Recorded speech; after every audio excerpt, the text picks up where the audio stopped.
Nga dito sa Romans 6:23 tayo ang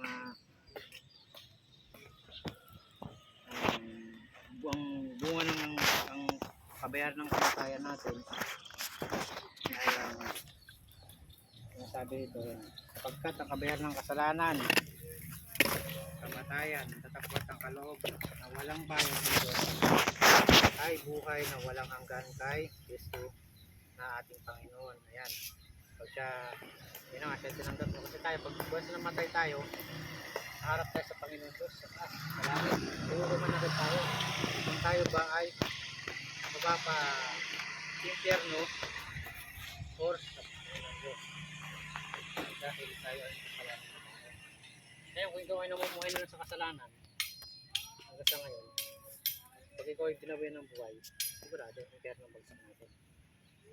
Kaya habang tayo ng buhay tayo, tanggapin natin ng Panginoon Diyos bilang ating tagapagligtas, bilang ating Panginoon, at siya lamang ang ating Diyos. Kaya mga tayo, pagkatapos ng kamatayan, kabayaran ng kasalanan natin ay kamatayan. Pagkatapos nito ay ang paghukom. Kaya Diyos yung dala. Ayan dito sa James 4:14. Basahin natin yan para alam mo tayo para dito.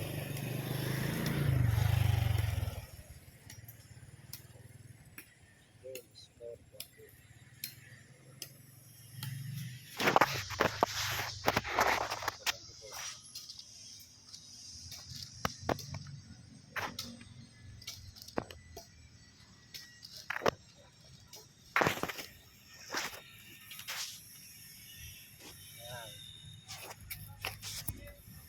Ayan dito sa ayan. Ito nga ayan dito hindi tayo nakakaalam kung ano ang mangyayari sa atin ngayon bukas, makalawa kapagkat ang Diyos lamang ang nakakaalam. Sabi dito sa James sa Santiago 14 Santiago 4:14 tayo nga hindi nakakaalam ng mangyayari bukas ano ang inyong buhay. Kayo ay isang singaw. Sandaling panahon ay lumilitaw pagkadakay ay napapawi. Hindi mo tayo. Tayo ay sandali lang tayo dito sa mundo. Ngayon, bigla tayo mawawala tayo. Ngayon at least ikaw, alam ko tumanggap mo ng Panginoon Diyos yung buhay. Dito na tayo, nagsimula na tayo. Ito ang totoo tayo. Ito, ang salita ng Diyos na dito ang totoo tayo. Ito ang makapagligtas sa atin sa mga nagawa natin. Karanasan sa buhay. Kasalanan. Ayan ang maliwanag dito, tayong ay sandali lamang na lilitaw sa mundong ito. Pagkatapos tayo, bigla tayong sinuan parang bulang na mawawala. Ayun, sinusunod ka ng ganun-ganun na lang napapayag ka na wala kang ginawa sa Panginoon. Hindi mo ito pinagsipuan. Diba? Impyerno ang pabagsakan natin. Kaya habang buhay pa tayo, malakas pa tayo, makapaglingkod tayo sa Panginoon Diyos. Ito, papasahin ka na ito. John 14:16 para at least alam mo tayo.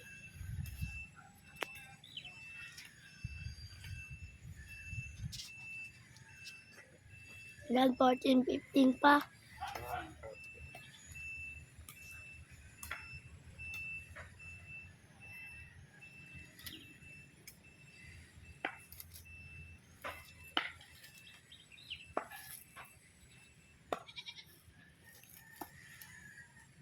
John 14:16.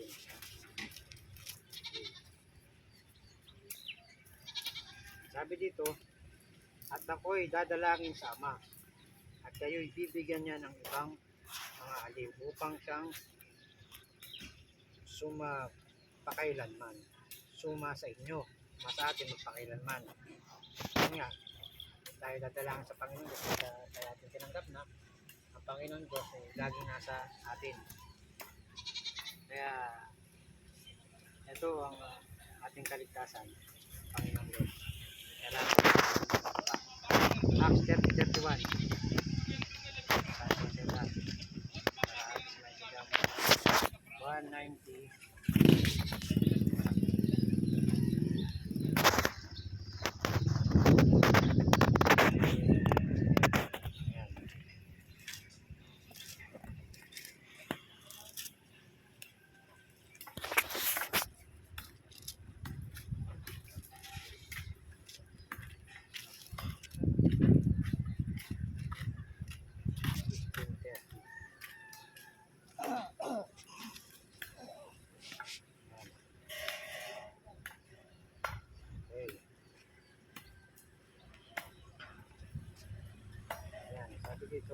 in the times of this ignorance, God, wicked, but now commanded all men everywhere to repent. Ayan. Ang mga panahon na kahangalan ay pinalipas na nga ng Diyos. Tatapwat ngayon pinag-uutos niya sa mga tao na magsisisi silang lahat sa lahat ng dako. Ayun, tayo nga dapat ay magsisi sa ating kasalanan. Pagkat tayo na kasalanan, alam natin yun, sa sarili natin tayo ay makasalanan. Ayun tayo, tanong kita, handa ka na ba na magbalik daw sa ay, hindi mo na siyang tanggapin. Tanggap naman eh. Hindi, iba yung talagang kusang loob na sa puso na magdidikong ka sa nakahanda ka na ba tayo? Isa na yung Panginoon mo. Amen. Okay, sige. Ngayon na bilang binanggap mo sila yung tagapagligtas, ngayon ikaw ay handa nang sumunod sa kanya para patuloy. Salamat na marami at sa iyo. Manalangin tayo mga Panginoon namin Diyos. Salamat po muli Lord God.